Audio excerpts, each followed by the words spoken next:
When you see 5'10", what does that mean to any of you?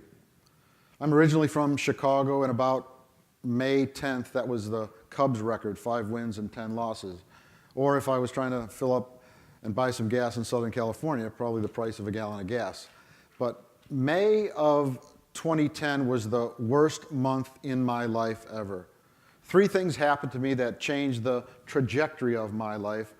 You see, I was on that hedonistic treadmill trying to win the more game, more stuff. I was a very successful executive in information technology, but I was trying to win that more game, and I lived and I ascribed to that bumper sticker that said, "He who dies with the most toys wins." But 3 things happened that changed the trajectory of my being and forced me to course correct my rudder to do things that were more meaningful and impactful. My dad fell out of a 3rd-floor window to his death. He didn't jump. I had a raging cocaine problem. And then May 18th, 2010, Hoffman Estates, Illinois, St. Alexis Medical Center, Doctors Building 2, 5th floor, Suite 537 at Jeffrey Bacall's office at 1:37 p.m., I was given the death sentence of cancer. And my reaction to the C word was the big D word of denial. The big D word of denial. Each and every one of you in this room has gone through a 5'10" in some way, shape, or form. You don't get out of this journey we call life and living without a little pain. But I submit to you and invite you to consider the power of a positive attitude is amazing. I was involved in a cancer survivors group.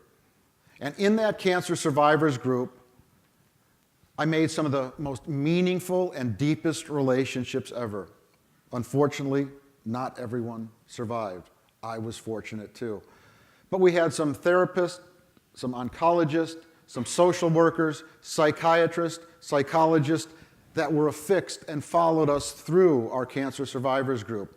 And these are the factors that were cited that was an outgrowth of that research to prevent a second occurrence of cancer.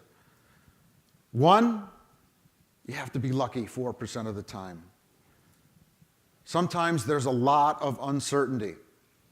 If you have the ability to roll the dice on some complementary therapies, get outside of yourself, however you define it, your mosque, your church, your temple, your community, your family. Because you see, I was an eye doctor, not literally, but figuratively. I suffered from the chronic me-me's. It was all about me. I, me. But May 18th, 2010 changed the trajectory of my life. So I had to get outside of myself.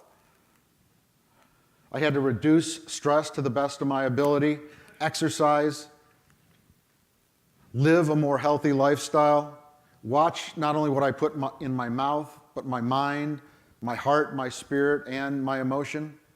But 60% of the time, the single greatest factor that we found and the research suggested that a positive attitude would help to prevent a second occurrence of cancer. If it can do it for me like it did, what can it do for your zone, a positive attitude?